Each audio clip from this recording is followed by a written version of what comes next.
Okay, first question, number one, can you hear me? When is the Disturbed Stricken guitar lesson and the Bullet My Valentine, Hand of Blood, and Waking the Demon guitar lesson going to be on your channel? That's a good question. I hadn't thought about doing the Disturbed one because I cannot remember how to play it. I don't remember what I did. Hand of Blood is kind of likely. The problem is with that, though, is there's just so many moving parts in it. It's just going to take forever to do. And Waking the Demon, I can't even play the solo to that one. If you go on my cover of that one, I had my my singer from my band, A Lost Cause, do the guitar solo on that one. I mean, yes, I could probably learn it, do you know what I mean? Absolutely. Yeah, I just hadn't thought about doing that one, you know? The thing is about the lesson videos is my day job is a guitar teacher. So sometimes when if I'm gonna make a video, it's the last thing I want to do is teach more guitar, if that makes sense. Those lesson videos take about 3 to 4 days worth of work in between everything else that I do. There's a heck of a lot of work that goes into them, from writing the script. I have to go back over it, I have to relearn everything. Oftentimes when I do that as well, I discover things in there that I didn't notice when I did my cover. I find things in there that I didn't know about, so I have to spend the extra time slowing the track down, finding out what's in there. Then I have to write the script, go over the whole song, make sure I'm happy with it, make sure that I can play all the parts. And then I have to get to filming, and filming usually takes from about 2 to 3 hours. Okay? So then once I'm done with filming, then I have to sit down and edit it, which can take up to like 6 hours. Okay, so the time's racking up now, right? And then I have to make the thumbnail. Then I have to set like 2 or 3 hours apart to actually get the damn thing on YouTube, because it takes forever to upload like such sizable videos onto there. So my answer to that question would be they will be up when I feel like doing them without sounding mean or anything. But if enough people want to see Hand of Blood, maybe I'll do that. But if you think about it, Old Bullet for My Valentine, a lot of the songs were split off rhythm guitar. So you've got guitar left doing one thing and the guitar right doing another thing. So that kind of doubles the lesson time. So for instance, if you take the last lesson video that I did, which was Death by 1,000 Cuts, that's quite a complex song, but the left and the right guitar were both doing the same thing. So it's just like, don't worry about like any harmony guitar parts or whatever, it's pretty much going to be the same thing. So when you do a song like Hand of Blood, where like the left and the right guitar are kind of doing different things at times, or take like anything off of the Poison, it just doubles the amount of time that I have to film and stuff. So, and believe it or not, like talking on camera, I'm absolutely terrible at. Like the amount of editing that I have to do to edit out all my you know, and getting it wrong, and then like just messing up my speech and stuff like that. It really doesn't come natural to me, believe it or not.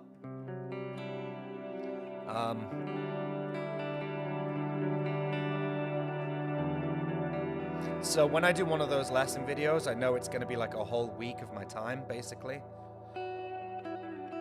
So I have to really be in the mood for it, or really be into the song at the time. Like Death by 1,000 Cuts, I really wanted to do that one because I've had a few requests to do that one. The Disturbed one, again, I don't think I even...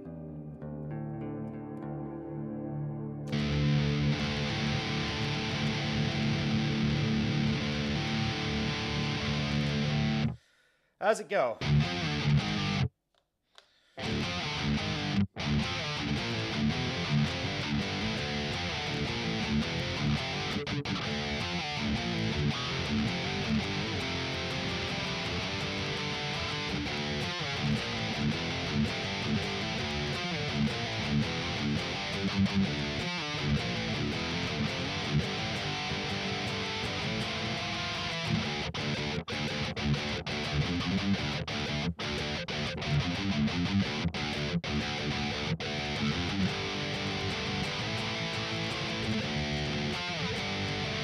See, I don't even remember it.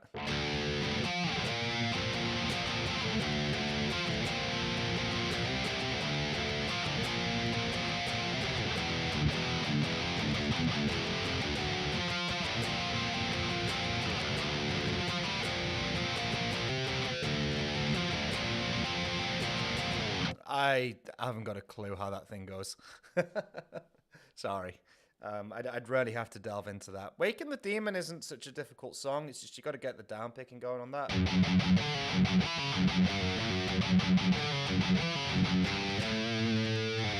Yeah, I like Black Dahlia Murder. They're not bad. You know, a lot of the stuff I find myself listening to these days, though, is not death metal and metalcore. You know. Really into the new Behemoth album. They're a great band. Love Behemoth. Devin Townsend. Devin Townsend's a huge one for me. But I just get really bored of the whole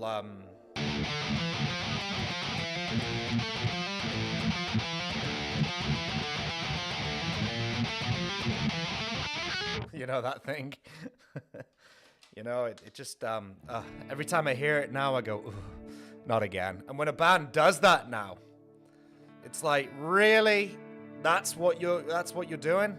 Really? That's what you came up with? Which is why I think Bullet My Valentine have been really smart with the new direction they've been going in. They've just gone more like thrashy. Yes, there's pedal point riffs, but they're not kind of like whiny. You know, like a lot of that 2008, 2005 stuff was.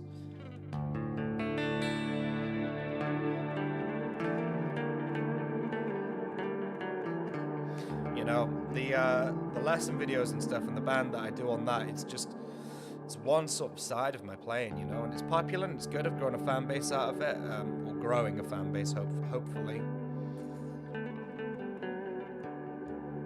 But there are other things that I want to do, you know. Like tomorrow's video is going to be like on the down tune feature on the camper. That's coming out tomorrow, 6 p.m. UK time. Beautiful dog. Oh, him. Yeah, that's that's my girlfriend's dog right there. Well, I guess he is ours, but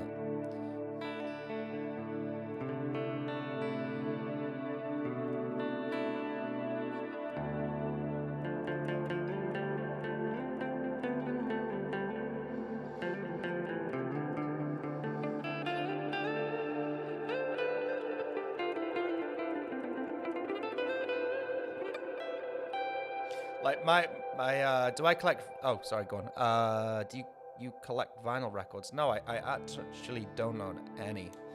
The closest thing I got to vinyl records, just for like art's sake, is I got a couple of CDs, not many. I think they're in my car. I got these, which are cool. It was my birthday on Monday, and my girlfriend had these done for me, which are wall art from my band. That's the first single right there. Don't know if you guys can even see that because of the reflection. But that's the first one, and then there's the second single right there. Really cool, and they're glass as well, you know. So that's those guys. Very, very cool present.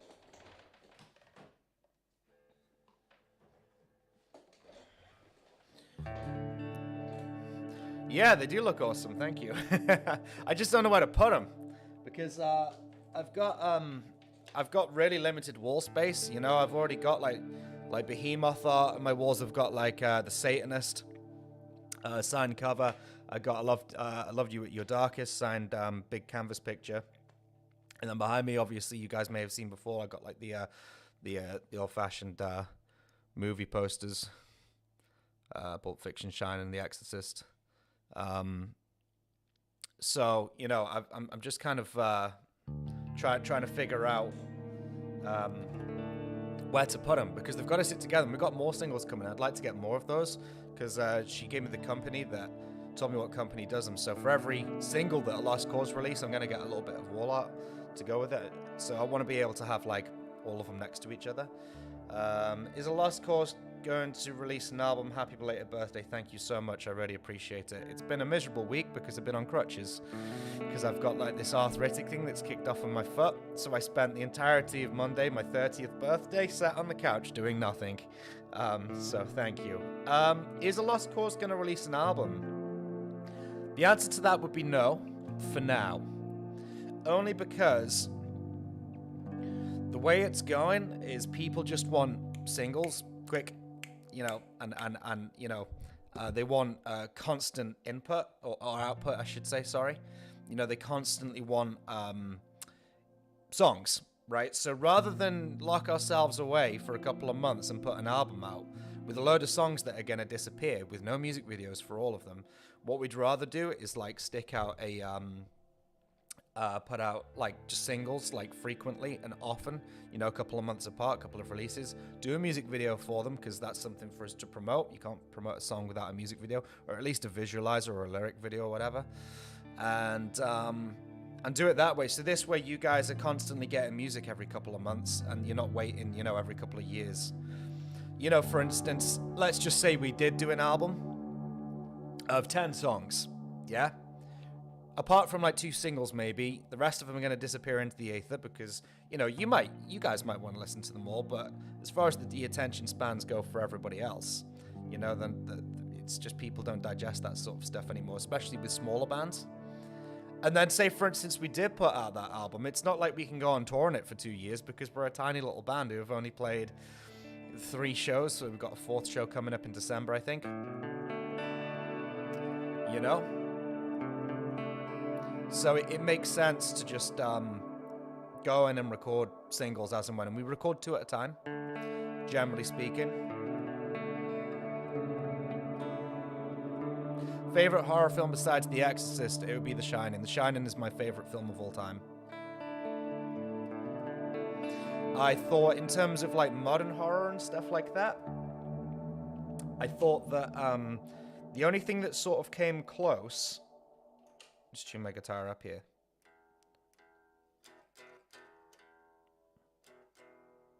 I thought Sorry, just trying to tune up. I thought the only thing that came close to that sort of tasteful suspense horror was like, of The Exorcist, was The Conjuring. Like a lot of horror films, I don't really watch too many... Ooh, gosh, that's the wrong sound. I don't really watch too many horror films anymore because I just ain't got the stomach for them like I used to when I was younger. But like, the one film that did sort of capture that same sort of like terrify me, like that horrible sort of experience you want when you watch a horror film, was The Conjuring, without a doubt. You know, tasteful, good horror, not just like blood and guts up the wall and scary, full of jump scares for the sake of. I thought The Conjuring really seemed to capture that. That was really tasteful horror right there. But my favorite horror film, I don't know if you could even call it a horror film, but I guess it was in its day, would always be The Shining. I watched Doctor Sleep as well. That was interesting. I think the first sort of like 2/3 of the film weren't that great, but the last half of it, where he revisits the Overlook Hotel and stuff like that, absolutely loved that. It was great.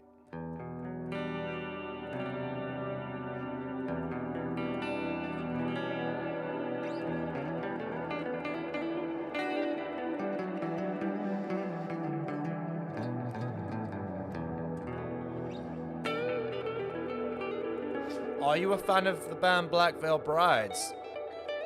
No. Is an honest answer. I went to see Asking Alexandria back in 2017.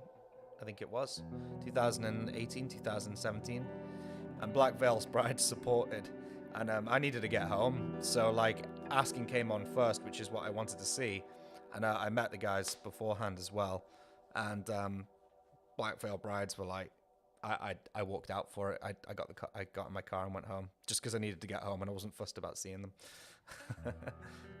I know it's a bit naughty, really, but I did need to get home. And as well, at the meet and greet, there was 2 lines. You could pay to see Askin, or you could pay to meet the brides.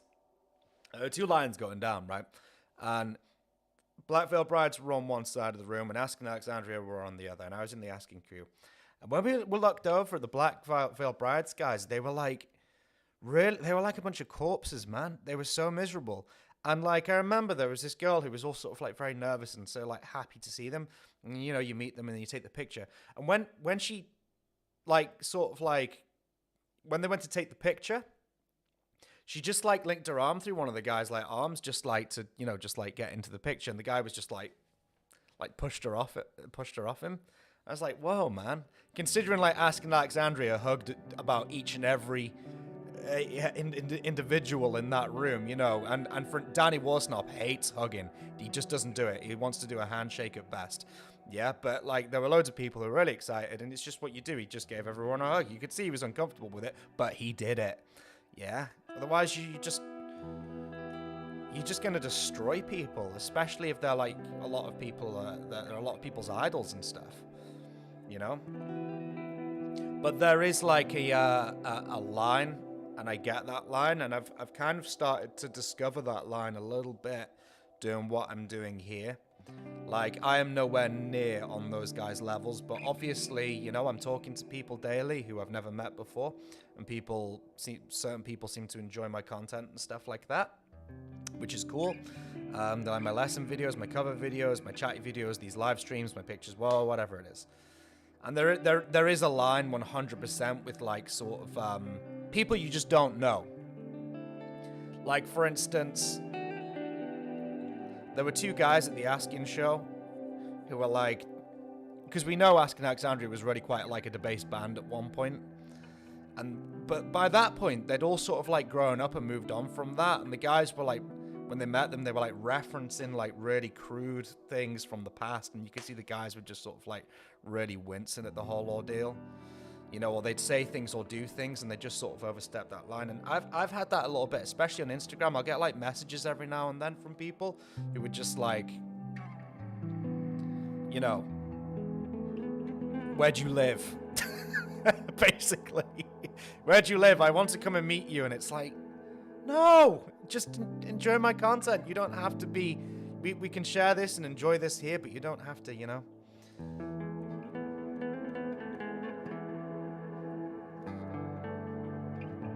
Okay, so your experience with the Black Veil Brides are nice dudes. Okay, cool.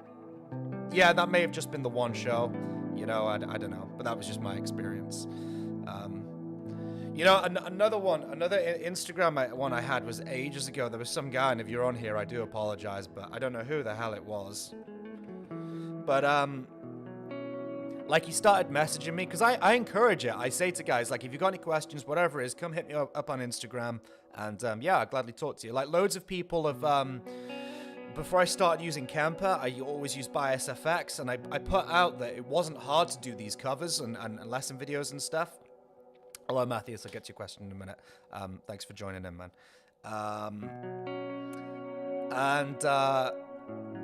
Yeah, I encourage it. It's just like, if you buy, you can set up and do covers and not spend a lot of money or recording or whatever it is you want to do. Get yourself an interface, a computer. A lot of people have one of those. And a load of people have messaged me saying, look, I've bought Bias FX, I'm struggling to set it up. So I've helped them set it up and I've sent them little videos and stuff like that. Absolutely. No problem whatsoever. But there was this one guy who sent me, we were just messaging as normal, and he was like, I really like your videos and stuff. And I was like, thanks, man, I appreciate it. Bear in mind, like, at that point, I'm still like a very small sort of YouTuber. I'm nobody of, you know, importance or anything like that.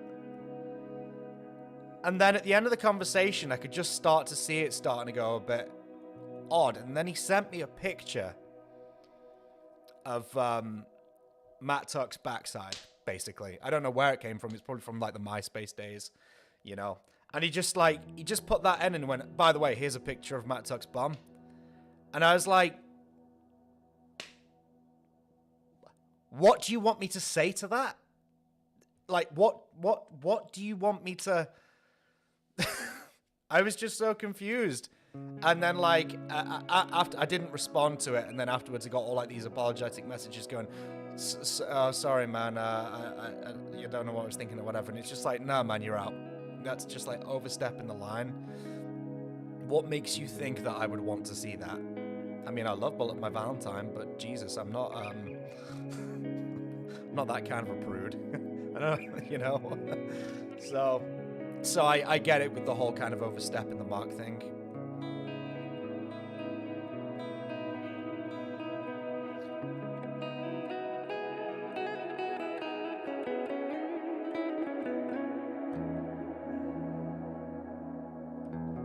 Oh, question. Do you like Trivium? Yeah, I appreciate what they do. I think I could only play one riff by them.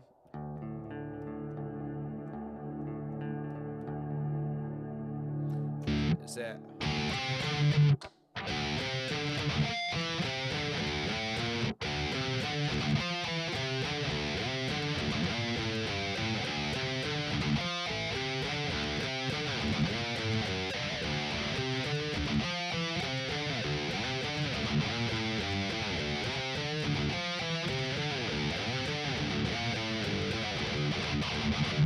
Something like that. I don't know. I don't even know if I'm playing that right. My hands are not warmed up for metal today, which is why I'm kind of keeping it chill.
Wrong. There we go. Black Veil Bride's guitarist used Kemper, and Matt, lead vocalist of Trivium, released a new signature Epiphone Les Paul, both left-handed and right-handed, model 6-string and 7-string. Yeah, I've seen those Epiphones. They're so pretty. Like, without a doubt, they are absolutely stunning. And I don't like Les Pauls, but man, I love white, and he's put like white Les Pauls out, and they're absolutely gorgeous. But they, what's also nice is the Jerry Cantrell Epiphone that they've just put out recently, which is not too dissimilar, which is absolutely stunning as well. And I really, really hate Les Pauls. I just don't get on with them. Like, they're just so clunky, and they slide off my lap and stuff. But the Matt Heffy stuff really looks tempting. The Jerry Cantrell stuff looks really tempting as well, but no more guitars for me now. I've got plenty of nice guitars. I do not need any more. How are you guys doing, by the way? Let me know. You know, it's important. Enough about me. You know, are you guys good? Are you keeping well? Not too stressed, I hope.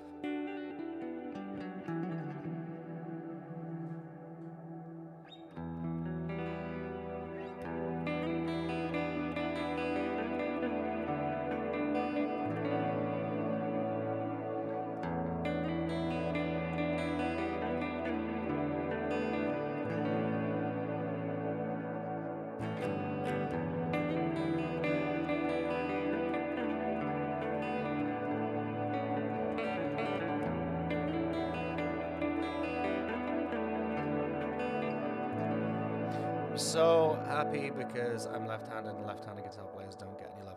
You're right. You barely get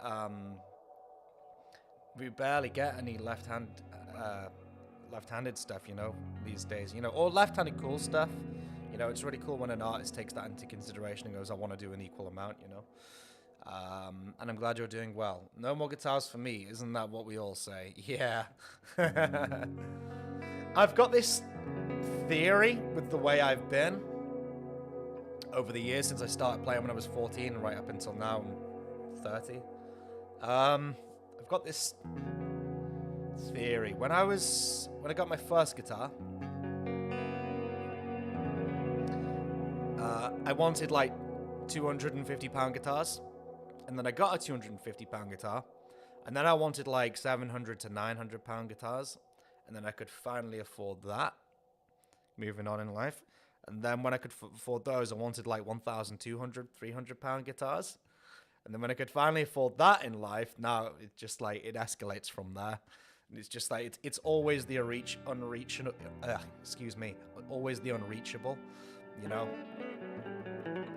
There are no guitars on the market right now that I would, you know, really like to buy. I've got a whole video on what my my top three, I think it's my three dream guitars would be. So you want to know more about that, go on the channel and check that one out.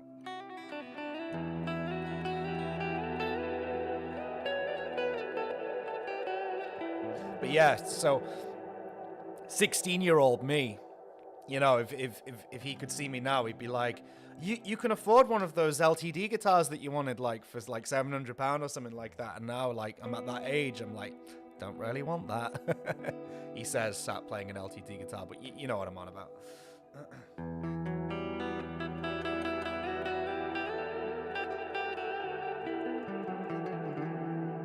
I have checked out the new Slipknot album. I like it much more than We Are Not Your Kind. Much more. Even though it was rushed and stuff like that, and apparently they're not all, it was a bit of a disjointed experience, which is understandable. I like all the experimental stuff on that. I really like the track Finale a lot. And I know everybody is wanting like a load of like, Slipknot, you know, first fret. You know, everybody wants that.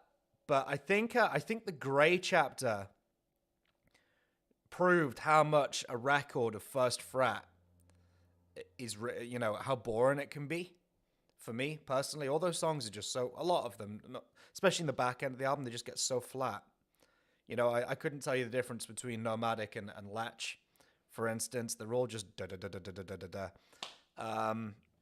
And I like this album because it's got some really cool experimental stuff on that. I really like Sid's presence on the album.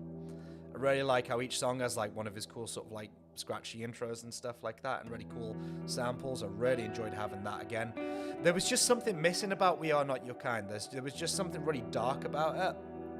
And not in a good way, not dark Slipknot, but kind of just a little bit sort of cold. It just didn't have much of a soul. Personally, I don't think. There was just no soul.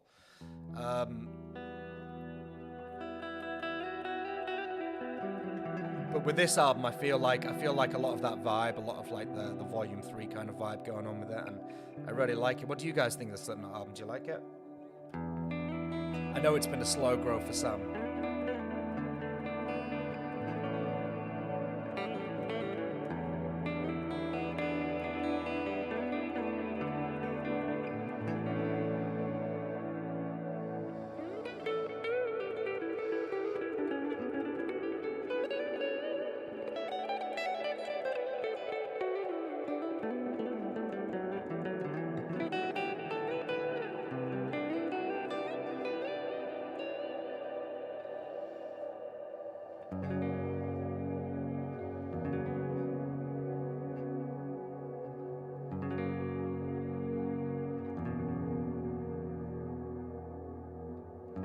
Okay, so you love We Are Not Your Kind, okay.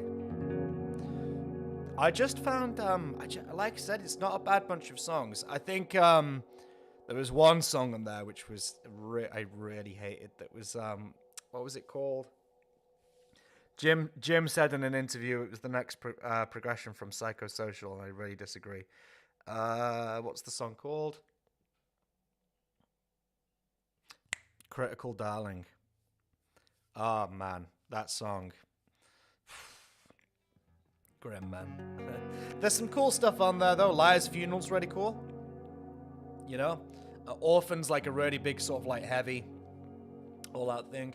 I really liked All Out Life, which is sort of part of that album, even though it's not. I really love that song. 100%. Haven't heard it yet. We'll get to it soon, since I'll be watching them live in December. Cool, nice. I hope you have a good time. I'm sure they'll be playing a lot of the new tunes. I hope so too. They really need to shake that set list up, so I really hope they'll shake the set up a little bit.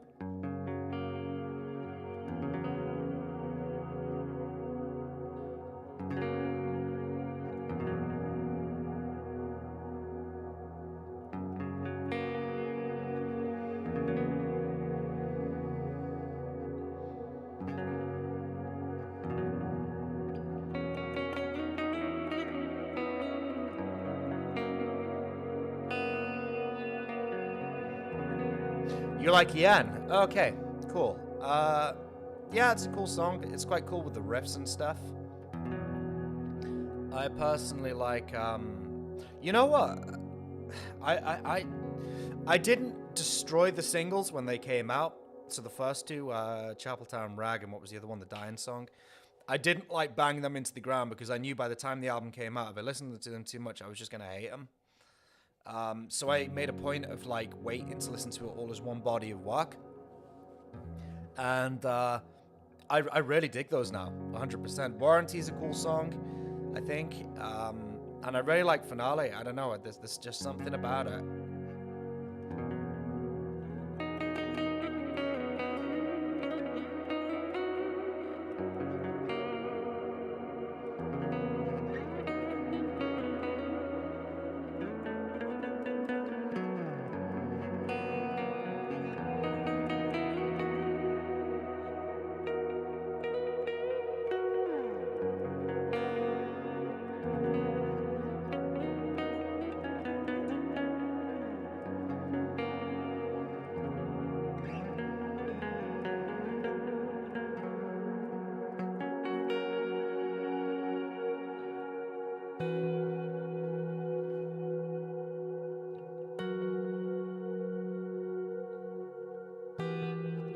That was wrong. Sorry.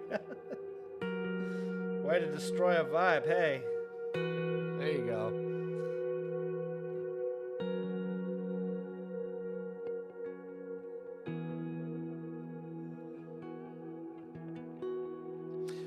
Favorite part, the slow breakdown when Corey sings and Jay is double pedaling. Yeah, it's cool. That's cool. Oh, I really like, what's the one that's got the blues jam at the end of it? Is it Acidic? Something like that? It's got like this really cool, like down kind of like blues jam at the end of it. Absolutely love that. It's great.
A minor, quick. There you go.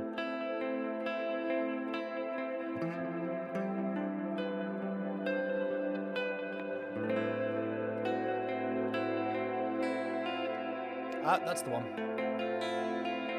And yes, snuff.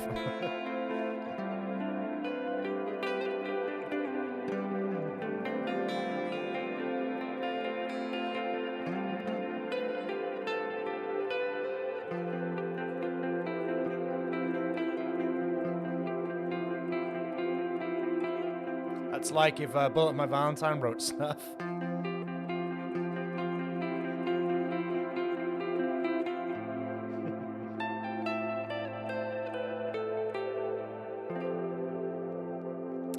Jazz is in a world of his own when he's playing something like that. And hi, Jazz, what's up, dude? What are you?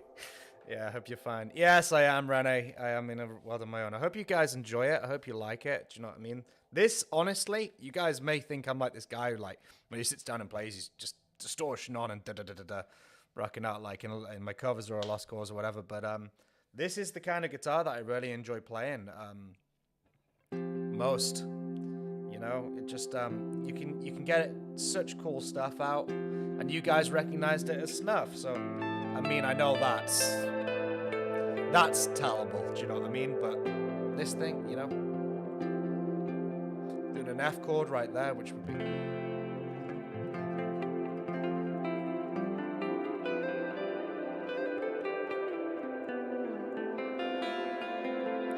So I like to keep it ambiguous. So I hope you guys enjoy this sort of thing, because it's probably my favorite kind of guitar to play. So yes, I am in a world of my own. And I'm getting better, thank you. I've been on crutches. Well, I started the week on crutches since last Saturday, just in time for my 30th birthday on Monday. So I spent the whole day sat on the couch doing nothing. Because I've got like this arthritic thing in my foot that flared up and I've just not been able to walk. So I'm just starting to get back on my feet, as it were, now, and I thought I'd just come on and hang out with you guys. I even have a video coming tomorrow. I managed to record a little video for you guys yesterday about the Camper Down tune feature and stuff, which is pretty cool.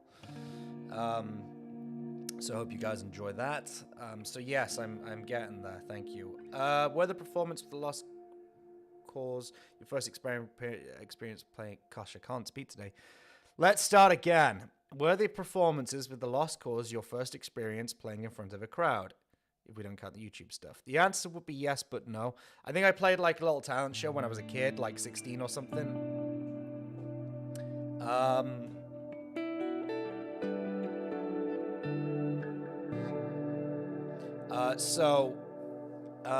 Properly with a band and stuff, the answer would be yes. Yeah, it would be like my first proper experience playing in front of a crowd. Will there be Bullet My Valentine guitar lessons for all these things I hate? Will there be any future acoustic guitar lessons in the future? All these things I hate I've not covered because I can't get my head around how to do the intro properly. I have an acoustic guitar there, but it's absolutely terrible. It's not a great guitar at all.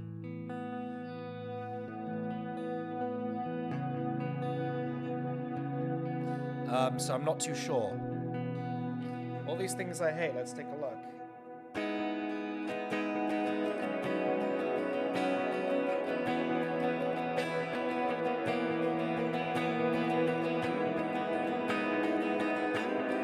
Hey, that is good.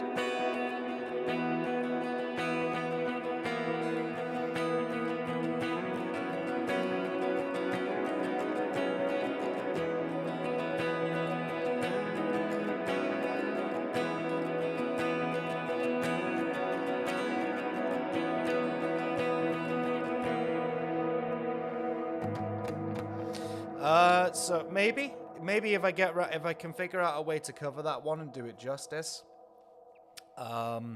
Maybe, you know, it's not hard, you know, just.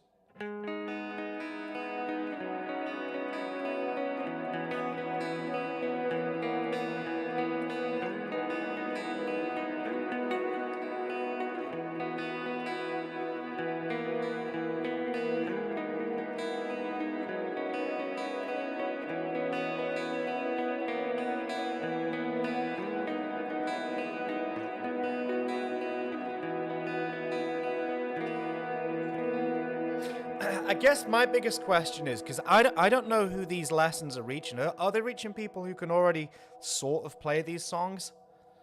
But it's just like the little details and stuff that I go into that they've missed? Or is it people who just don't know how to play the songs at all? Like, haven't got a clue, don't know what key they're in, you know, what tuning they're in, the riffs, the solos and stuff like that? Or are they more of like a facilitator for people to sharpen up on songs that they already sort of like know how to play? That would be the nice thing for me to know, because I see views, but I don't always get comments. So I'd like to know, you know,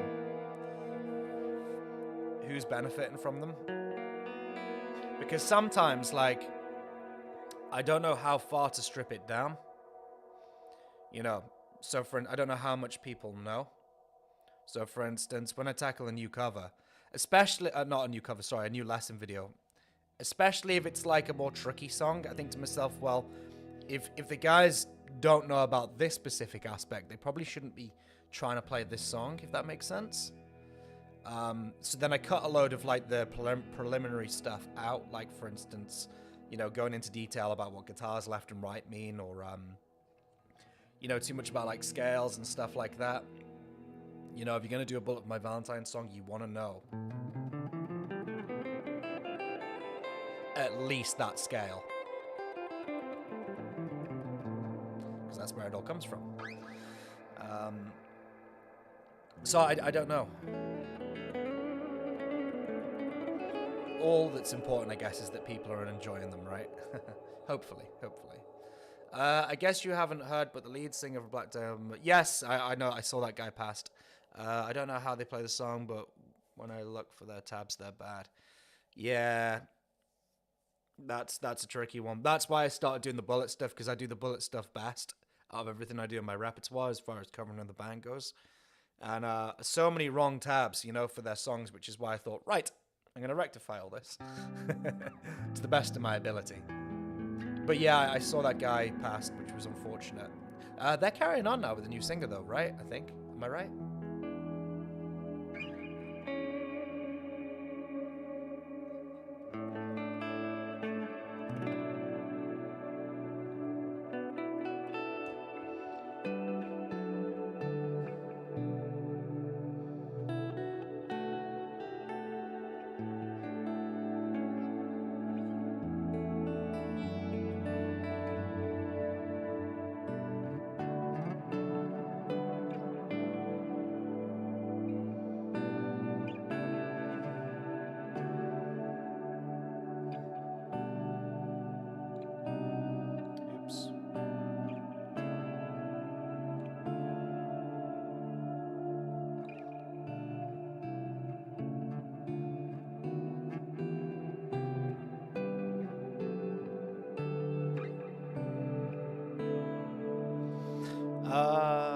Dude, I absolutely love how you go into detail every single lessons. I started playing guitar last year, and being able to play some of the bullet stuff thanks to your lessons is a blast. Oh, that's cool. Thank you so much.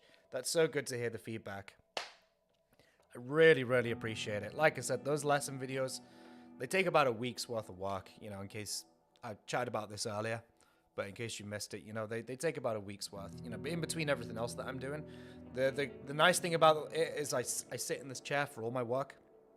You know, so I do my teaching online and stuff like that, my day job. But in between everything, you know, I'd say it's a solid 3 to 4 days work, at least 4 days. You know, I have to write the script. You know, I have to relearn the song. Oftentimes, when I relearn the song, I find things in there that I didn't know was in there when I did the cover or whatever. So then I have to learn that, which could take any amount of time, depending on how difficult it is or how hard it is for me to figure out. Then I have to actually film the damn thing. Then I have to edit my audio. Yeah, so for instance, I have to cut out, when I'm playing, all the, what you'd be hearing coming through my microphone. So I have to cut all that out when I'm playing, so you can just hear the recorded guitar tracks. And then I have to bang it together with the video, which takes up to 6-7 hours editing. And then I have to make the thumbnail for it, you know, to promote it and on my channel. And then finally I have to set like 2-3 hours aside to actually upload the thing to YouTube. you know, which could take any amount of time, you know, depending on how YouTube is deciding to roll that day, you know.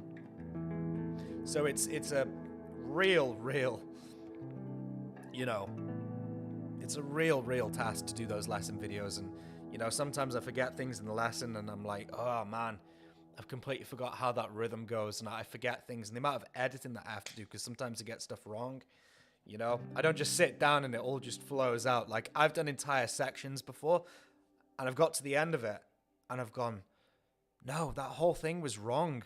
And I've had to, like, stop the camera, re-listen to it to figure out what's going on. And this has happened several times, sometimes in a lesson video, and then get it right, and then, you know, re-record it. So there's a lot of work that goes into them, you know. But I'm glad they're helping people, you know. That's really important. Most tutorials on YouTube assume you'll already kind of know what you're doing, but sometimes we don't. We still want to jam out to our favorite bands. That's where lessons like you, the ones you do, work wonders. Thank you. Good. Yeah, that's the point, you know. I try to not make them repetitive every time. Like, a lot of people have seen my lessons. They've seen, like, the first couple of lessons that I've done. So, you know, like, for instance, explaining what an octave chord is. You know, I feel like, because they pop up in a lot of Bullet's music, I explain what an octave chord is in like, pretty much every single lesson. I think to myself, do I need to explain this? Like, if you don't know what an octave chord you probably shouldn't be attempting this song, maybe. But is it my job there to explain it there and then, or does it get too repetitive when every lesson I'm going, take your first finger, skip a string in the middle, mute that string off, mute the other strings, you know? So, you know, maybe I could shorten my lessons down by just not going too much into depth about stuff that I think people already know about. But you've just said that you don't know everything already, so I don't know. Either way, they're working, so that's good. Yes, the Black Dahlia murder is continuing on with their rhythm guitarist Brian stepping down from the guitar. It's not the band, new vocalist, former guitarist Ryan Knight is rejoining the band. Ah, okay, cool. So that's cool. That's nice that your band will, or one of your favorite bands even, will continue, and it won't just be the end of them. That would suck. You know, it's good when bands can do that.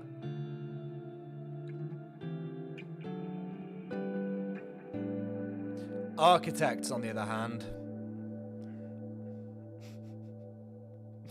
that's another story for me. I'm glad they carried on, but boy, do I miss old Architects.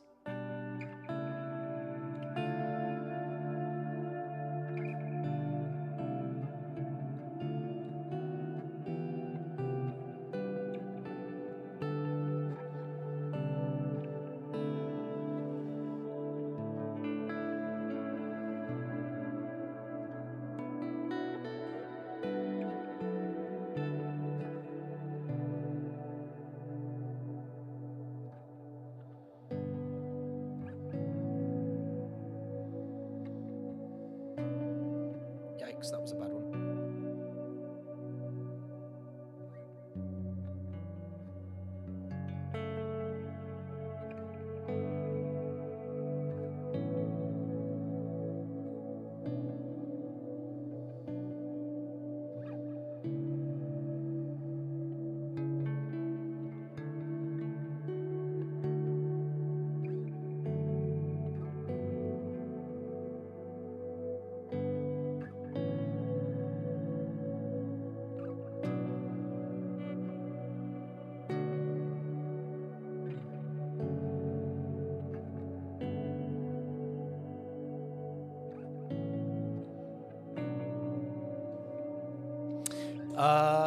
You're my number one source of bullet for my Valentine guitar lessons because you show me / us what Matt and Michael are playing. Thank you, I appreciate it.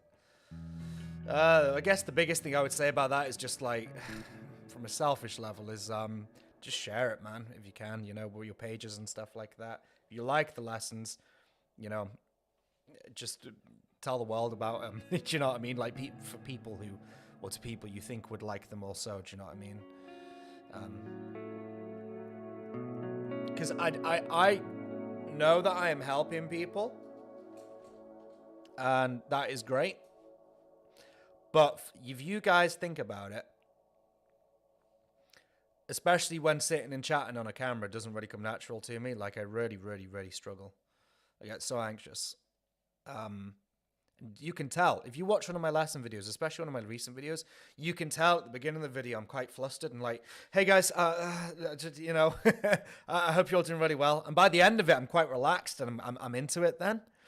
Yeah, but like at the beginning of my videos, you can really tell that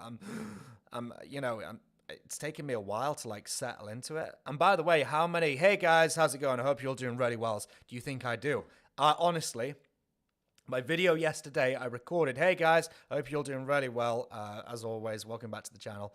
I recorded about 5 of those in a row because I couldn't get myself to articulate. I get so anxious and like, you know. So if you watch my videos, you'll see the me slowly starting to relax into it and actually enjoy it, you know, as I go along. The funniest one is my Ashes of the Innocent lesson video, because that day I had my first COVID jab. And that was hilarious because I got back, I knew I had to get everything done. So I set everything up, ready to record when I got back. And I went out, got my COVID jab, and I was like, right, let's get straight to recording. And about halfway into that video, I started to feel the side effects and I started to feel sick. Got the arm ache, the headache, all of it. I just started to go downhill. And in the back end of that video, you can just see me starting to like not rush it, but you can see me kind of like going like, right, come on, this needs to hurry up and be done now because I feel so sick. Like, it's really funny. I don't know if you guys would pick up on it, but at the back end of it, you can really see me starting to flag. But yeah, if you think about it, I really do appreciate you guys telling me about this, because once that video goes out, like I said, I don't always get comments, but I get views, which is great. But, you know, from a more sort of base thing, you know, thinking about YouTube as maybe a future career, you know, or to contribute to my career. Like, I haven't made a penny off of YouTube, in all seriousness, in all honesty with you guys. And I don't want to make this about money. But if you're putting in, for those lesson videos, like 4 days work, 6-7 hours editing, 2 to 3 hours filming and stuff, like, it starts to get a little bit kind of, I don't know. I do it because I enjoy it, but it's just like I haven't seen like any ad revenue off of YouTube, like at all. And I'm past the 1,000 subscribers, 4,000 hours watch time and stuff like that. And I guess it is like the dream for every YouTuber to at least make something off of their content, you know? If they were like little 5-minute videos, 10-minute videos here and there, wouldn't mind so much. But it's the fact that ads are running on my videos currently and I haven't seen a penny off of it. You know, so you just kind of have to adjust your thinking and go, right, well, don't think about that. That will come hopefully at some point, and just do it because you're enjoying it.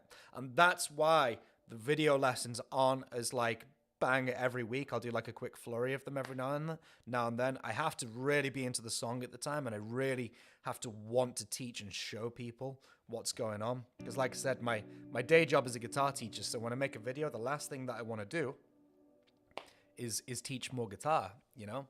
And then the 6 hours editing, and then the 2-hour upload time, and blah, blah, blah, blah, blah. Do you know what I mean? Sometimes I just want to make short videos or something that's, you know, not teaching related at all, you know? So it is a lot of work. So, you know, I don't want to say for very little payoff, because you guys saying that you really appreciate them and they're helping you, that is wonderful. That's all I could have ever hoped for. So, you know, you guys affirming that, it helps me with motivation, put it that way. How's it going, Felix? You all right, man? Have I ever visited the US? Twice. Florida, twice. Once when I was about 7 years old, and then Florida again when I was about 16 years old. I love the US. I would go back by the drop of a hat. I love it there. My girlfriend, on the other hand, she isn't fussed on America. She's done, yikes. She's done New York and stuff like that. Gosh, sorry guys, what's going on with my playing today? There you go.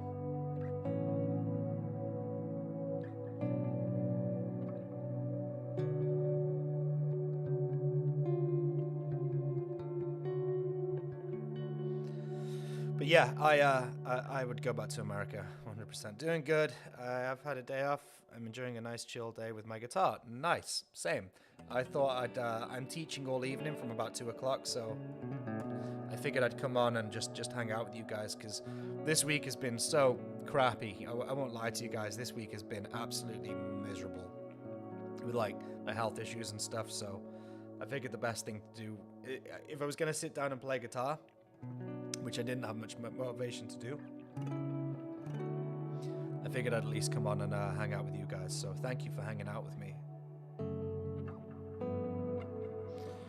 I keep hitting that wrong chord every single time. Should we try and do it properly? You can't do it properly. Hold on.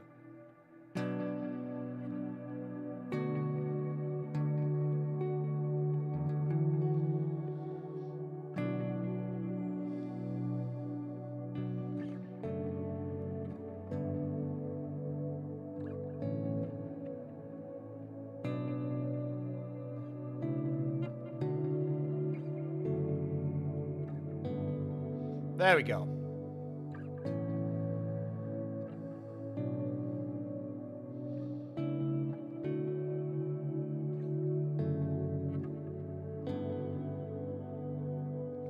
Visit Chicago, IL, sometime. The city is amazing. I don't doubt it. America fascinates me, you know.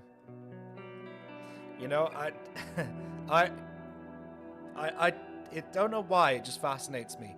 Like, how is it that, I know it's probably a height thing, but if you look at like a map of the States, how is it that like Nevada, the desert, is like right next to Colorado, where it's all like snow and stuff like that? And I imagine it's gradients and like, you know, being closer to the sky and stuff like that, mountains and stuff. But it just fascinates me how it's like a video game. It's like Skyrim or Oblivion, if any of you guys played Elder Scrolls. It's like you'll just be, I imagine it's like it's probably not this way at all, but it's like when you're walking and you're in like just kind of like a nice sunny grassland, and then the next minute you're just in the snow. That's what it looks like if you were to look at like a map, or like the idea of Nevada, Colorado. It's like, yep, here's a load of desert and cactuses and tumbleweed, and then, you know, you just keep walking a little bit, go that way, and then eventually you're going to hit the snow. You know, I know it's not quite like that, but it just fascinates me how like a really snowy, cold place like Colorado can be so close to, you know, like Nevada and stuff like that.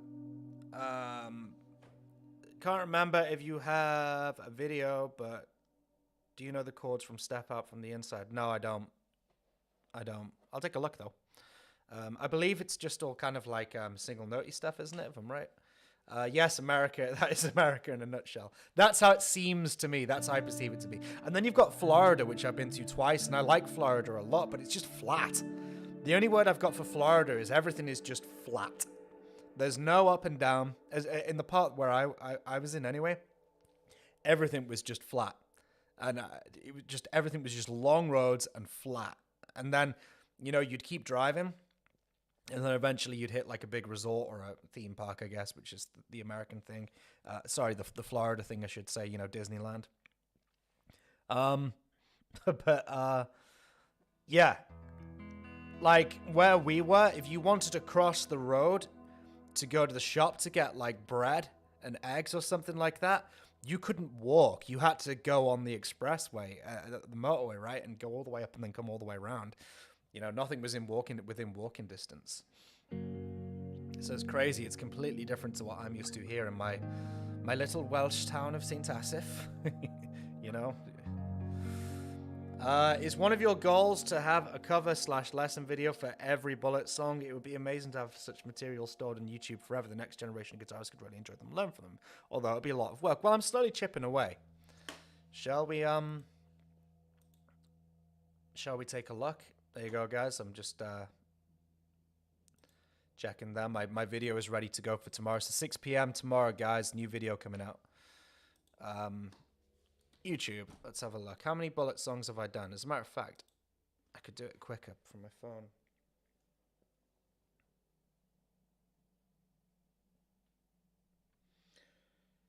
Take a quick nose. I've got everything in playlists, by the way, guys. So, like, all my Bullet lessons are on a playlist. All my Bring Me stuff is on a playlist. Axe Wound, Lost Cause, like, reactions. Everything is like in a playlist now. 20 songs. I've done 20 Bullet for My Valentine lessons. Out of, I don't know what, 60. Some songs I don't see the point in doing a lesson on, though. So, for instance, Under Again, Gravity. It just speaks for itself, yeah? Is there a point in doing Truth Hurts off of Temper Temper? Does anybody listen to that song? You know, I know every now and then I will, but does anybody want a lesson on that song? You know? Kind of felt like a bit of a rip-off of Cold by Axewound. Same sort of chord structure. Songs came out at the very sort of similar time. You know, do people want a cover of that? Or not a cover, a lesson video? Does anybody want to learn? What's that last track on Gravity? Breathe Underwater, something like that? No? Is that right? Is that right? No, hang on. Somebody tell me, what's it called? Artists, Bullet My Valentine. No, that's Bring Me the Horizon. Yes, Breathe Underwater. Yes, there we go. Do people want a lesson video on that? I don't know. You know? Some songs are so... I did a lesson video for... what's the song called?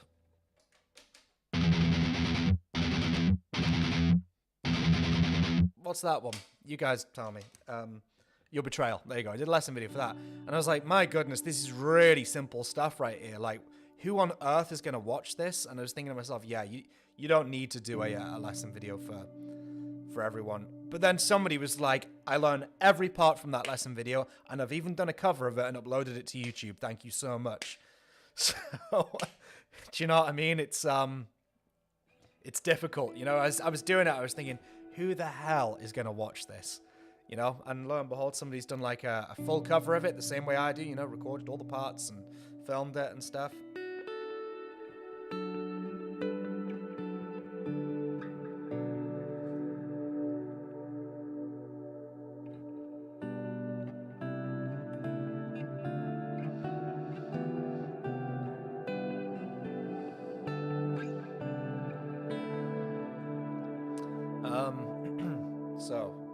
Oh wait, I missed a comment. I've been to America for Warped Tour. Wow, cool.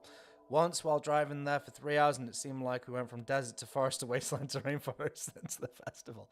Yeah, man. Yeah, that's what America seems like to me. I'm fascinated by it. I think it's awesome.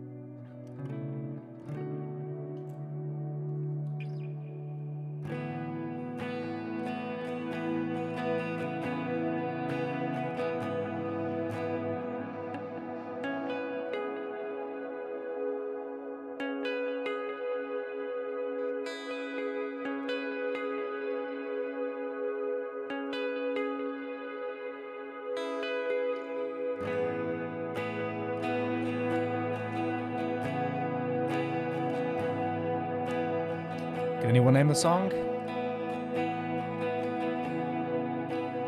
Yay! Hey, how's it going? Hey, Tobias, how's it going, man? I hope you're doing well. I am getting better. I know, sorry guys, I keep repeating this, but for the new people, it's been a miserable week. I've been on crutches because I got this arthritis thing in my foot all week, just in time for my 30th birthday as well on Monday. So I spent the whole day sat on the couch, miserable. But I am getting better now with the help of some strong medication from the doctors and rest. So thank you. Do you listen to any horror score soundtracks? And will there be any Asking Alexandria guitar lessons? Horror score soundtracks. You know what? I remember listening to the Lost soundtrack, just like casually, and goodness me, there's some really chill stuff on that. And I know it's not horror, but the music is terrifying, man. Like, especially if like you're on your own in the dark sort of thing, it's terrifying. Will there be any Asking Alexandria guitar lessons? Absolutely not, I'm afraid. They're not a band. There's a lot of their stuff is just so simple. I think that style of guitar playing, for me personally, is quite redundant. If I could work it out when I was 14, 15, 16, You know, I don't think it's that difficult. And I think there's loads of covers. I think a lot of other people have got that area covered. I used to love Alexandria. They were like one of my favorite bands. But I kind of, like, believe me, I was the guy who'd go driving around in his car with like the windows down, blasting Alexandria, you know. People thinking, you know, what a douchebag. But, you know, I live for that band. But that, maybe it comes with getting older, but for that band, you know, songs like Reckless and Relentless, Morte Dabo, Closure, you know, Nobody Don't Dance No More, those songs all kind of stand for a time when I was a lot younger, and I just don't really relate to them anymore. And I think it's funny because you think about the band, they don't want to play those songs anymore. You know, they stand for a time in their career which was probably quite dark. Or, you know, they just feel they can do more musically than those riffs and stuff like that and screaming. And now getting older, I kind of relate to that. I'm like, yeah, no wonder those guys don't want to play those songs. It's like a 30-something-year-old man. I don't want to scream, you know, come on, baby, keep it down, honey, hush your lips. Do you know what I mean? Like, you know, and the rest of the lyrics in that song, do you know what I mean?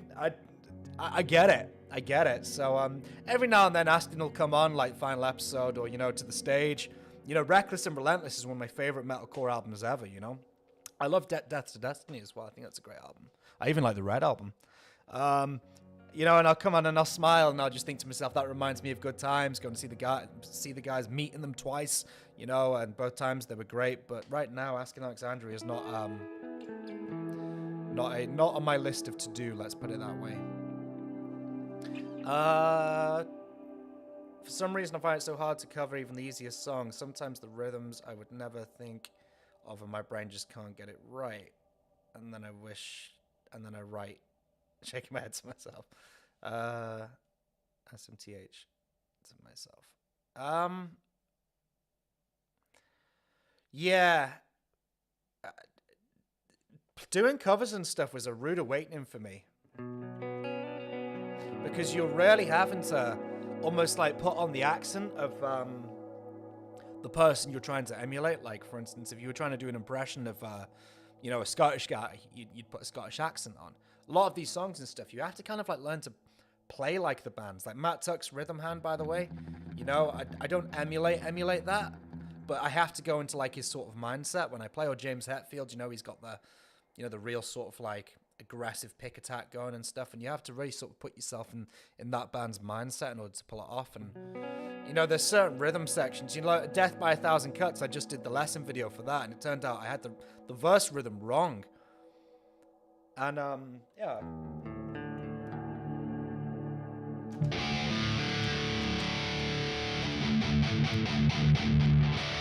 The verse rhythm is like...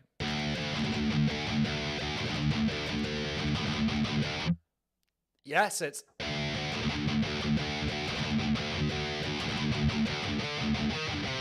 Why wouldn't it just go da da da da da da da da da da da da? Yeah, but he changes it halfway through.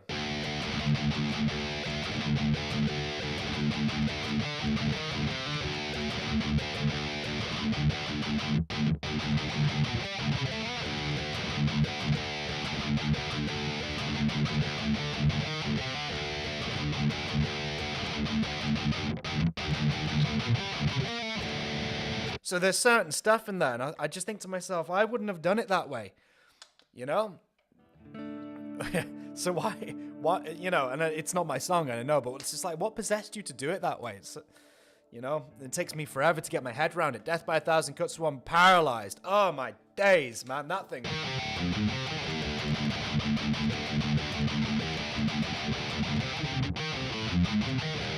These strings are way too light for that, but, this guitar is set really low, so I can't really dig in. You know, if I start to dig in, you get that. But yeah, that took me forever to get my head around, you know.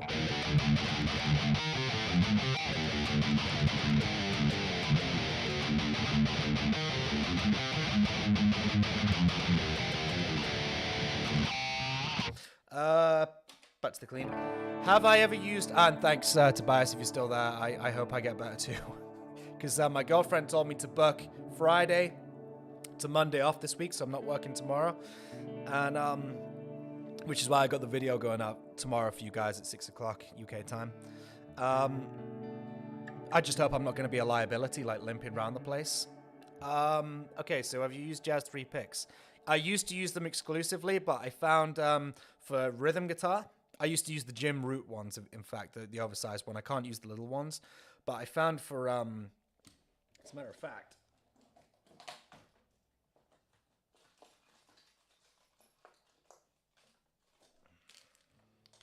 I got a whole bag of them right here. Those guys. But I found.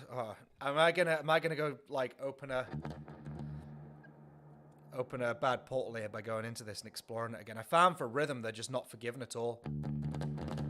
You've got to be so accurate with them. Like, I can't play with that.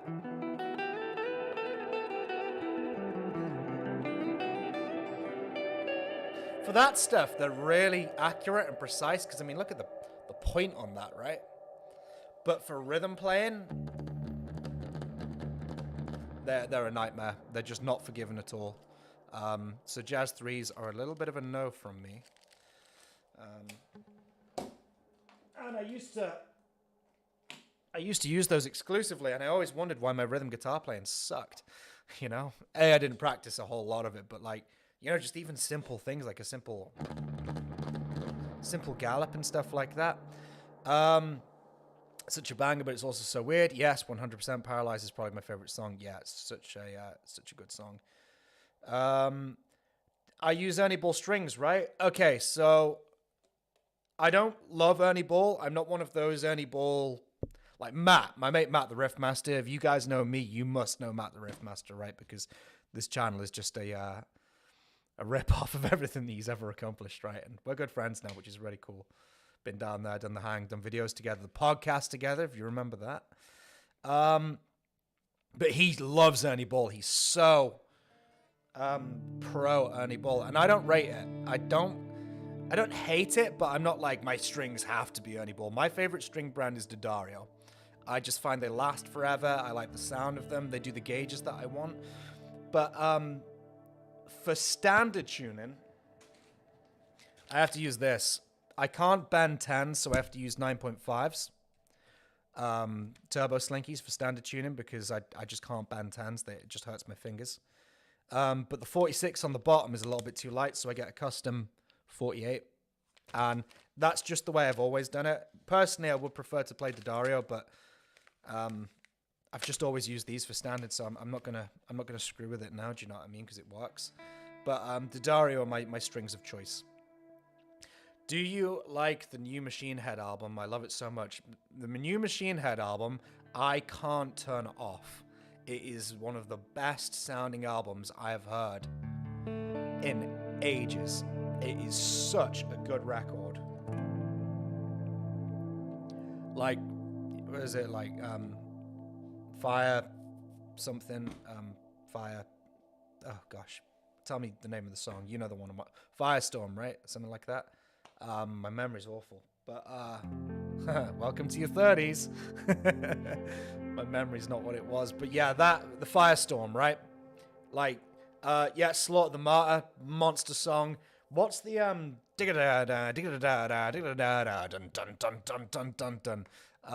Unhallowed? Christ, man. And sonically, it's one of the best albums I've heard in a long, long time. So it's all the Colin Richardson engineering, right? And god damn, it's just, yeah, that album front to back, Arrows from the Sky, all of it. You know, Bloodshot, when he's screaming his lungs out at the end, Bloodshot! Love it. And the thing is, I was a huge fan of Bloodstone and Diamonds. Didn't really like Catharsis, but I don't think anybody did. Bloodstone and Diamonds, I thought that was like really good peak Machine Head, but this song blows it. Oh, sorry, this album blows that album like right out the water. Such a good album. These comments are running away with me. Thank you all for your participation even. Sorry, get my words out. Okay, I do not like either. I prefer Elixir. Yeah, okay, they're good strings. They can last a year and not affect the sound at all. They feel wonderful, but that's just me. Yeah, I found with Ernie Ball, I'm changing strings constantly, and not to name names, a lot of people who use Ernie Ball, I find that their constant restringing videos, unless, all little shorts and stuff like that, is a result of them playing those strings, or unless they just play like 24 hours a day, or they, or they just get bored, Because like when you get that big box, that especially if they endorse you, if they send you a big box out, it's just like you're gonna want to constantly restring your guitars because it's something to do in its content. And you've got to show them that you're using the stuff as well. You've got to tag like I play Slinky and stuff in your captions on your posts and stuff. And they feel wonderful, but that's just me. So yeah, Alexa, very cool. Have you ever tried Alexas? They're definitely my go-to. I like the coated feel. I hate the coated feel of strings. I was offered a string endorsement by another company a little while ago, which were colored strings. And as cool as they were and as cool as they looked, I had purple strings on my snakebite. Like the coated, I just hated it. I absolutely hated it. And it was good because I had to turn it down, but Become the Firestorm, yeah. Become the Firestorm on Hallowed is such a banger. Yeah, it's so good. I love the verse to My Hands Are Empty, underrated song. Yeah, all good, really cool. There's a song on there that I'm not. I think is it that one? I think it's that one, and it's got like a massive sort of like Gojira vibe to it. I really like My Hands Are Empty. That's definitely one of my favorite. Yeah, just the whole album. There's no song that I skip on that, and that is a level of guitar playing that I'm not even close to with Machine Head, so I was like, oh, could I cover this? And I think to myself, no. I sat down to cover, what is that?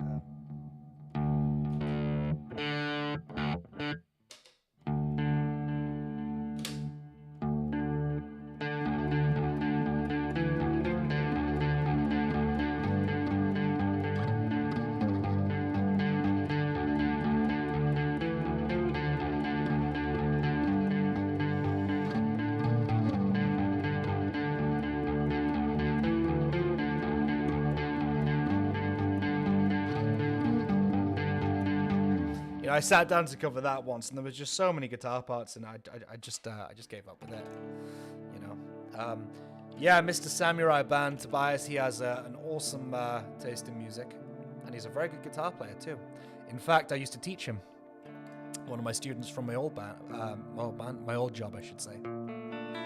And we got to see, we were at the same Devin Townsend concert together a little while ago, which was really cool as well.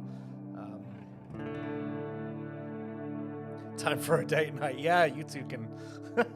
Felix can come over from Germany, or Tobias, you can go out to Germany.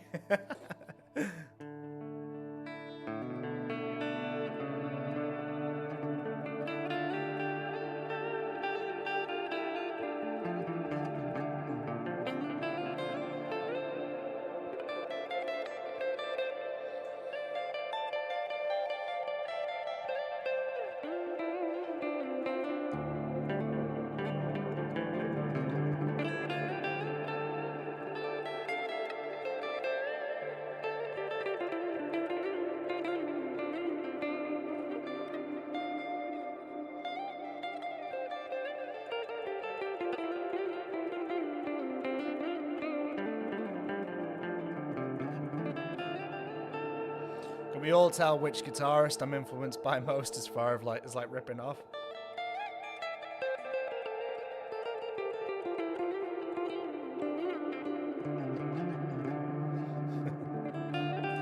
I've always thought that I've always admired like Jim Root's guitar playing style. And when I started to learn modes and scales and stuff like that, I just found myself noodling a bit like him. I don't mean close to him, but I found his style of things just really I just gravitated toward it quite a bit, and you can get away with doing it on a clean tone or on a heavy tone and get away with it, and it still sounds good. But it's very sort of very sort of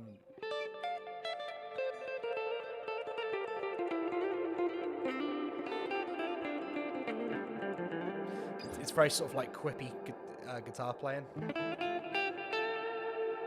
I actually have no clue.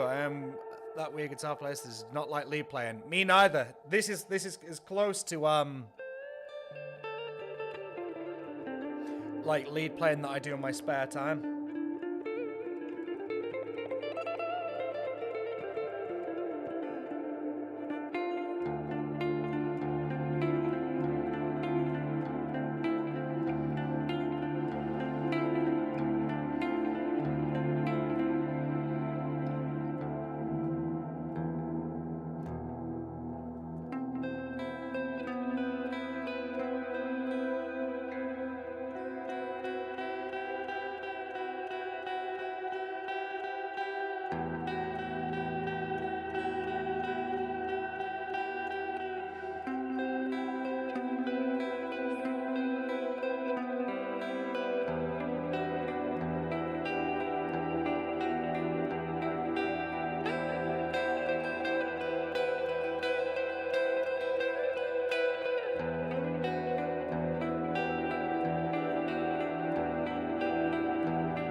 Oh, it's sad.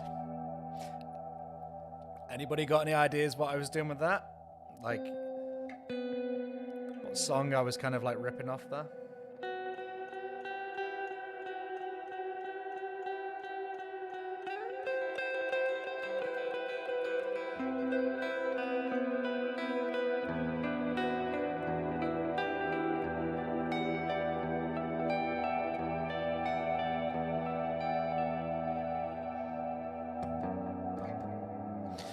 Have I ever played an Ibanez RG model? Yes, I used to have one. My second guitar was an Ibanez RG 270DX, some Cody name like that, and it was the worst guitar I've ever owned. It was horrendous. If you're going to buy Ibanez, buy high-end. Don't buy cheap with Ibanez. Yeah, that's, you know, my opinion. For anybody who's, like, growing as a guitar player, Hospital of Souls, that's an interesting... No, it was actually... the outline of the chord structure of a Kill Part by Slipknot from Grey Chapter. But Hospital of Souls is a really good song. I can see why you said, because I had that vibe. But yeah, with Ibanez, if you're going to buy that and you're kind of like, you know, intermediate to like, you know, growing guitar player, but just don't buy cheap with Ibanez. Especially those nasty Edge 3 tremolos. Ooh, I had a horrible time. I'll tell you what happened to that guitar. I bought that because everybody in my class had played Ibanez. Yeah, my guitar lessons and my guitar teacher played an Ibanez. So at that point, you know, 14, 15, 16 years of age, £270 or whatever it was a lot of money to save up. I think it was about £250. And I had the whammy bar on it, like my guitar teacher and the kids in the class. And I bought it, low-end Ibanez, and I did nothing but fall out with it. It wouldn't stay in tune. And then it sold for £70 as spares and repairs because the whole thing was just screwed. Maybe it was that one particular guitar, but with Ibanez, we tracked the Author, the second A Lost Cause single, with an Iron Label 7-string Ibanez, and it's one of the best guitars I've ever played. Hands down, such a good guitar. So if you're going to buy Ibanez, go... and I'm not saying buy like a £2,000 guitar, just buy like high-end Ibanez, you know, personally. But for me, personally, I love... big, stupid, fat shapes. Flying V's and Explorers, they're my favorite. I don't like Super Strats and stuff. Although I will admit they're probably a lot more practical.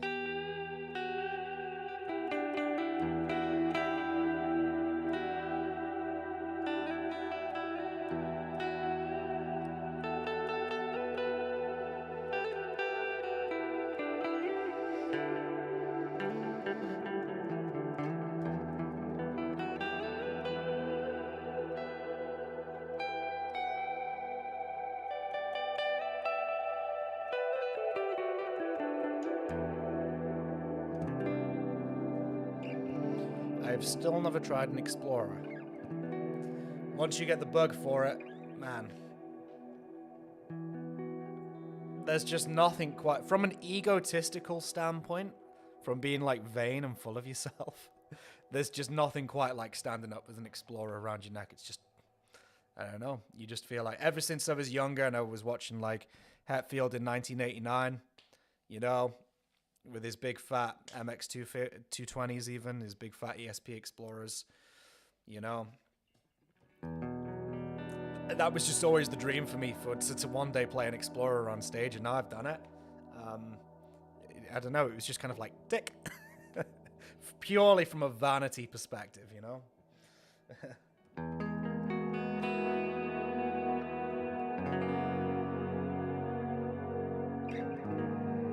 Steve Chris, happy to see the snake bite today. Such a beautiful clean tones. Yeah, this is without doubt my best clean sounding guitar and my worst heavy sounding guitar. These pickups, I don't know what it is. Maybe I don't know. I have to use all different distortions and stuff. Compared to my other EMG guitars, it just doesn't. There's such high output. But if anything, this guitar, like, it's my clean guitar. I just absolutely love it for cleans. Those old school ESP Explorers are the dream guitar. Yep, the big fat off-white, almost yellowy ESP MX220. They're built for James. That is the dream, 100%. I'm still sticking with my Jackson King V. Well, that right there is a cool guitar in itself, you know. Absolutely love Jackson King Vs, you know. I love Jackson guitars. I have one, you know. I've got my Jackson Rhodes in the back there, and every time I pick that up, I fall in love with it all over again. Not my best sounding guitar at all. You know, a lot of people ask me, "Oh, what's the better sounding guitar? Is it the Matt Tuck Jackson or the Matt Tuck Rhodes?" Sorry, the Matt Tuck Jackson or the Matt Tuck BC Rich, and it's the BC Rich hands down, man. That's one of the best sounding guitars I've played. The Jackson's just it's a stage guitar, isn't it? You know, he never recorded with those guitars, to my knowledge. I just realized I never posted a picture of it. Send one on Insta. Yeah, go for it, man. Have you EMGs or Mick Thompson signature CMO doing a Black Ops? You tried them before? No, neither. I know William, who is not here today, but he's one of my moderators.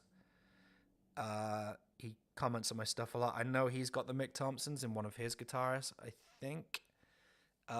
Seymour Duncan, I had Dave Mustaine signature Duncans in my Dean Flying V. My Dean Dave Mustaine guitar years ago, and they were cool. They'll cut through you like a knife. They were so precise. They were cool, active. Been borrowing a telly, a late 80s telly at the minute with a hot tail pickup and bridge position. Yeah, once you try a telly, there's no going back from that. There's something about Telecasters that's especially when you're used to like heavy metal guitars, you know, like this. There's something just so twangy about a telly and deep. If you can get a really deep sounding telly, it's very cool.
Are you a fan of Machine Head, or if so, have you listened to their new album? Yeah, we've just been talking about that, Jesse.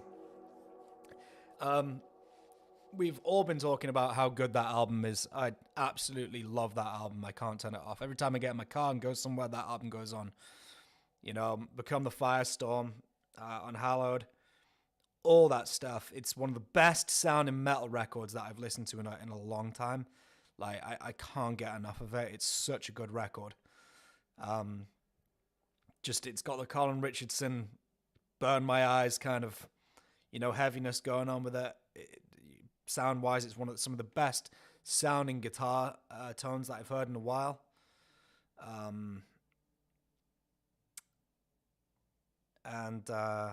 Sorry, I lost my train of thought there. That happens a lot now. Yeah, and the guitar work is just on a whole other level. Rob Flynn's singing is incredible on it. You know, I love Rob Flynn. I think he's great. I think he's a great podcaster. I think he's a great singer, frontman, everything. Yeah, intro riff to Unhallowed. It's got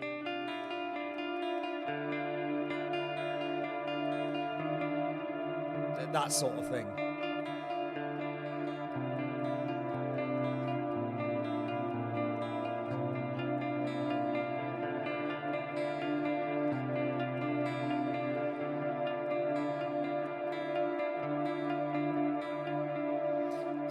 Can you get a similar tone to the one you're playing with Bias Effects? My answer to that would be no. Bias Effects was great. I still use it for little bits here and there, 100%. Bias Effects was great for all the heavy stuff, but I could never, ever get an ambient clean tone that I was happy with. You can get reverby clean tones on there, but nothing comes close to what I'm running now, personally, I think, personally. So beautiful. Love how when you stop playing the guitar rings out for like 20 seconds. Yeah, man, that's the whole... That's the whole idea, man. It really makes for lazy guitar playing, you know? Because it's still going, you know, and you can just interact with that. You can take that in and go, what am I going to play next? You know, each thing sort of leads into the next. I went to see Machine Head live a few weeks ago. Roast vocals were on point, really tight gig. Yes, I was quite jealous. I saw your pictures. Really, really jealous, man. I agree, it has nice echo effects, but I never been able to get a sound on it. Definitely jealous. Yeah, man, ambient tone. Because, like, I have this. You can probably see this lurking in the background. Which is kind of like the king of reverbs, in my opinion. It's the Strymon Big Sky. It's all over the A Lost Cause stuff. It's not on the Author, but it's all over White Lies and the two new ones we've got coming.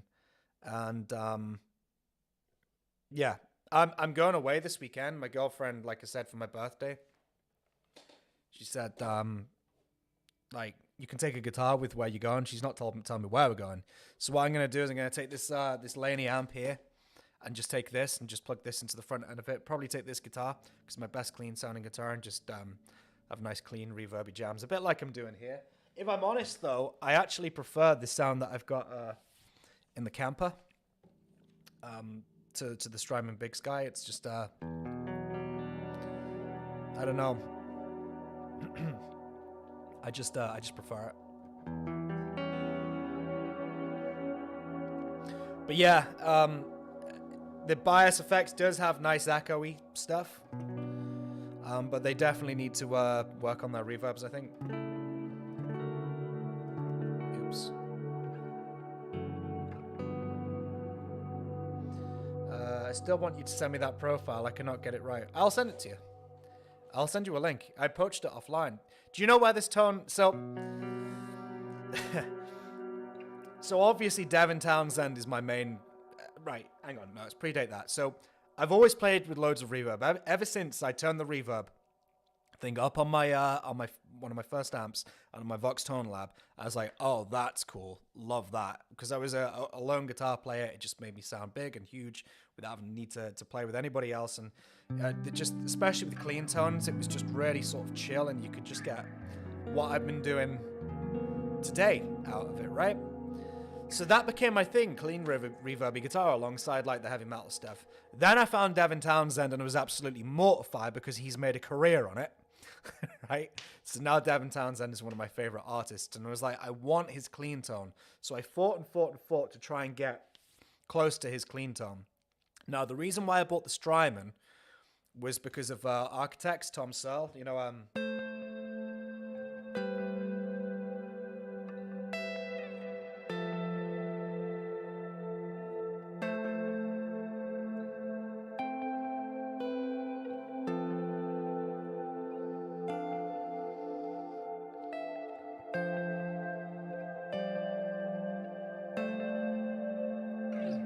Gone with the Wind Architect. I wanted that, and I knew he used the Strymon on that, so I bought the Strymon, and that was cool and stuff. But it's not quite close to the Devitone, so I went down the rabbit hole of trying to find Devin Townsend's clean tone, and I found a Kemper profile, and it's there's a guy on YouTube called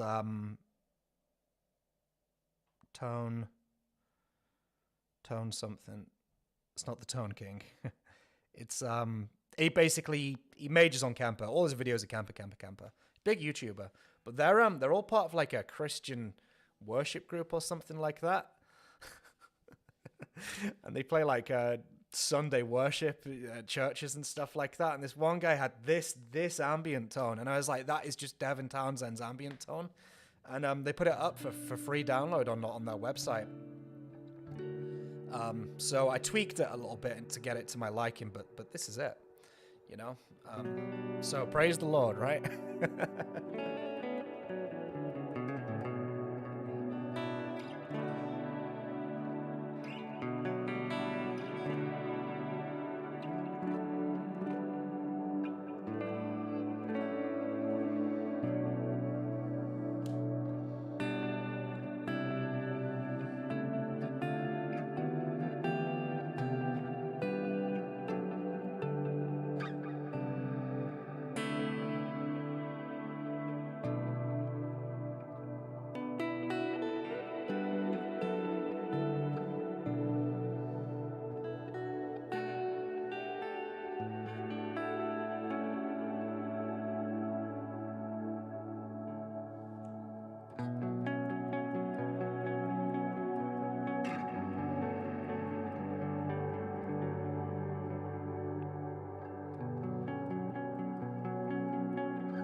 Jazz and the sound of Jesus. Yeah, exactly.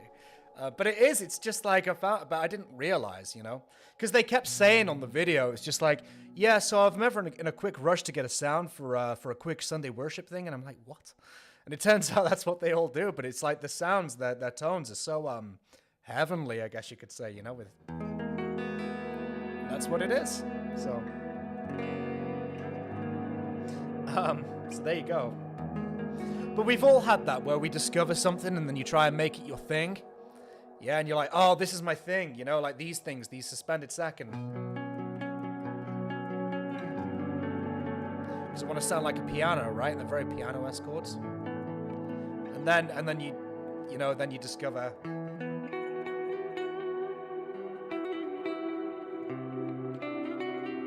you know, Floods, Dimebag Darrell, you know, and you're like, shucks, man.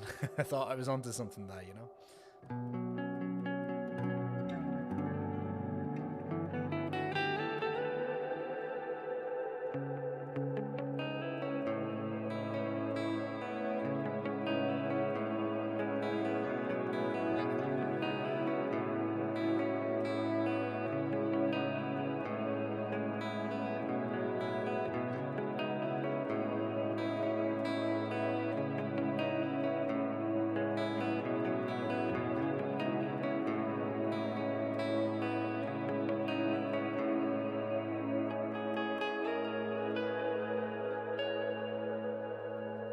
The cool thing about lots of reverb is if you hit a bad note, you can save yourself. You know, so for instance, if you go like,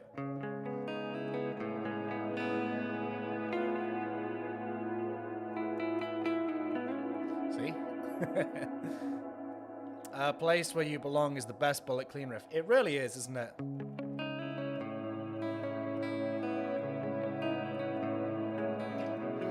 Took me the best part of 10 years to figure out how that riff goes. You know, accurately. You know.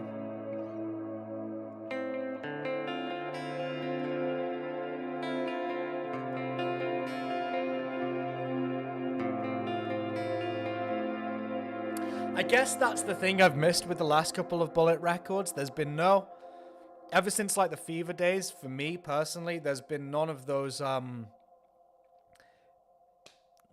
classic Bullet clean riffs. I've really missed those. It's really hard to do now without making like maybe a cheesy ballad. You know, I think Rob Flynn really hit it with Arrows Falling from the Sky. Is it the last track on that Machine Head record? You know, because he's doing all the.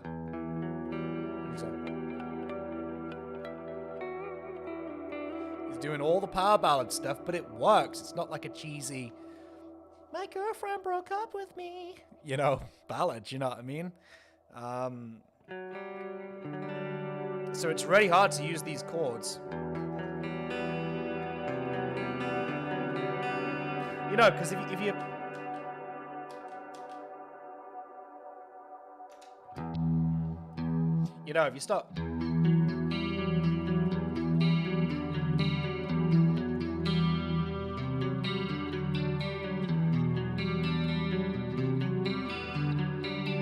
if you start using this stuff, it just becomes really it's difficult not to make like a cheesy Def Leppard kind of White Snake.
Okay, anyways. So yeah, it's really difficult to use that sort of a tone and cleans and not make it cheesy. Anyways. Yeah, I agree. I'm so glad I found a way with that one. One of the songs from EP since then, but it's not super cheesy. Yeah, it's really hard to do. One of the next, a little exclusive for you all, but one of the next Lost Cause songs that will be coming as our...